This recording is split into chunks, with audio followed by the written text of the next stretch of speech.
What is going on, everybody? My name is Dakota, and welcome back to Cologne. Today, we're going to be looking at and reviewing Terence Hughes Blue Fever.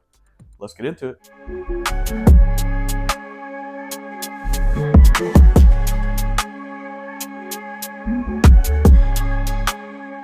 Alrighty, so I recently came into a little bit of a ATH haul between me and a buddy. We was able to get 4 or 5 of their fragrances, kind of test them out, kind of see what they got going on. And some of the new fragrances he's coming out with are very good.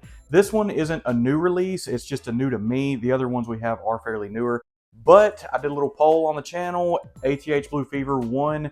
So that's the one we're going to be rocking with today. All right, first things first, in new fashion, we're going to go ahead and go over the presentation of this real quick. So ATH is kind of famous for his fragrances about keeping them as clean, as simple as possible. And then you got the, the infamous little unicorn with the jewels on it. But his presentation, honestly, is about one of the most clean, simple ones out there. And it's one of those where keep it simple, don't overcomplicate things, and it's absolutely wonderful. The presentations are very good on this. These are magnetic caps. They have amazing atomizers. And as far as the bottle goes, the bottle does have some good weight to it. It's got some heft, and it feels pretty quality. He did have a little bit of an issue of some of the bottles breaking during transit coming over to the US. I do think that has since been fixed though. But with that out of the way, what we're gonna do now is we're gonna get into the atomizer. And like I said, the atomizers on these fragrances are absolutely amazing.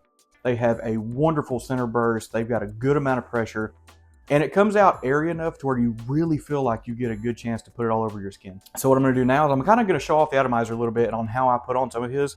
This atomizer is pressurized. It'll go all the way up the arm. So you can one swoop, hopefully it picks it up. There's a streak going all the way down here.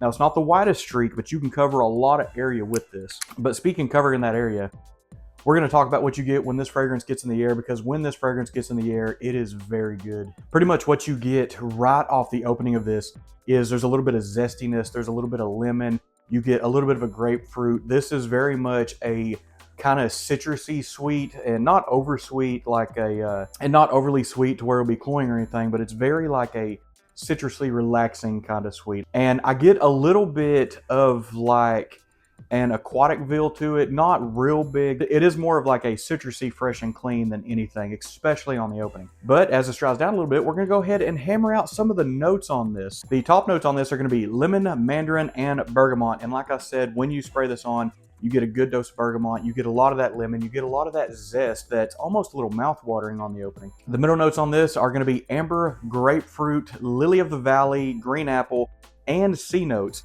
The green apple to me is a little bit of a twist. A lot of fragrances that I tend to really love that have green apple in it have like a nice, like almost mouth-watering crispness to it. It's got refreshingness to it.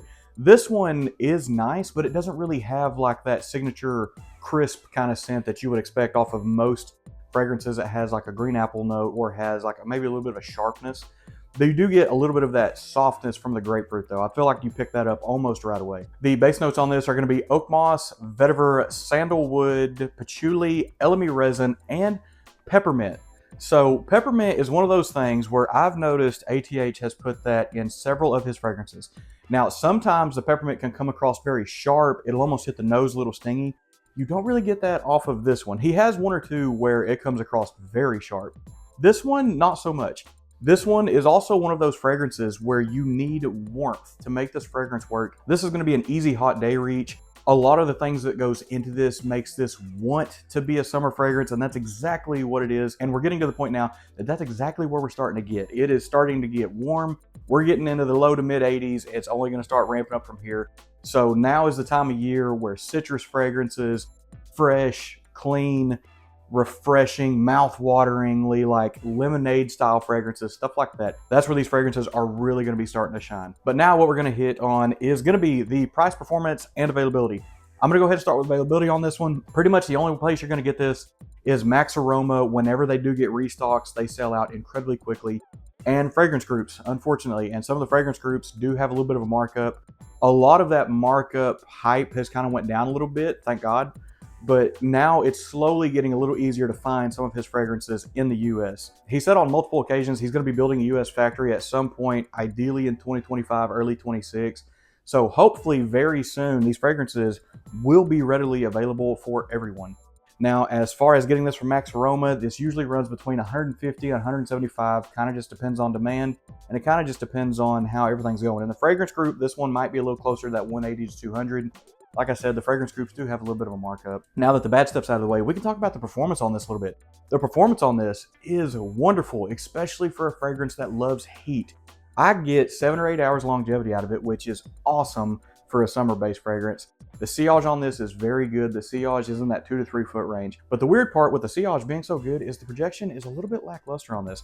This one does set incredibly close to the skin. This is an extrait parfum on his website. He says that he carries a 35% concentration of oil, which is just insane.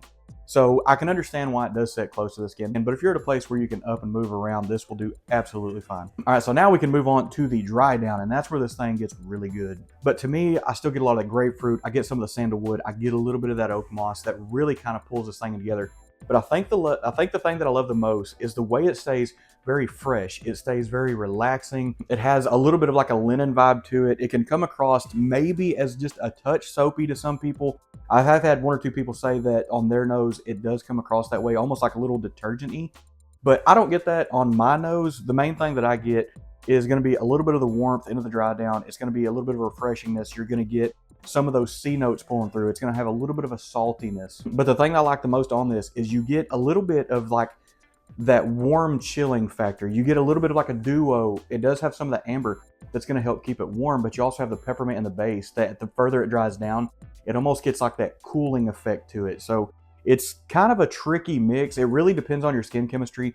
This is going to be one of the ones that skin chemistry is going to matter a lot. On my skin, it starts out very warm and then ramps down into like a cool, refreshing kind of vibe. It takes about an hour to get there, if we're being honest. This one is one that it doesn't have a big change, but the main thing is it starts out very warm, very citrusy, very good. And the further it dries down, the more it almost cools off. It is one that you can spray a little heavy, you can spray it light. This one is going to be a little more of the mass appealing side. Like I said, the only real edginess to this one may be some of that peppermint. Sometimes that can come across a little sharp. But other than that, there's really no complaints to this one whatsoever. The profile is very good for what he was going for being a summer-based fragrance. And all in all, I feel like he did a really good job on this one. To me, this one, I don't want to say it blew my expectations out of the water, but this fragrance kind of did what I thought it was going to do. It's very nice. It's not overly subtle. It's got good performance. It's everything about it is just good quality to me. So if I was to give this fragrance a rating right now, honestly, I would give it a fair 9 out of 10. I would give my personal rating a 9, and I would give the overall value rating a 9 as well. Because honestly, there's not really a whole lot I would nitpick about this fragrance. There's not really anything I would change. This profile as a whole, for my personal taste, isn't quite what I'm in love with. But still, for being what this fragrance is, it is very good. This is going to be a safe blind buy.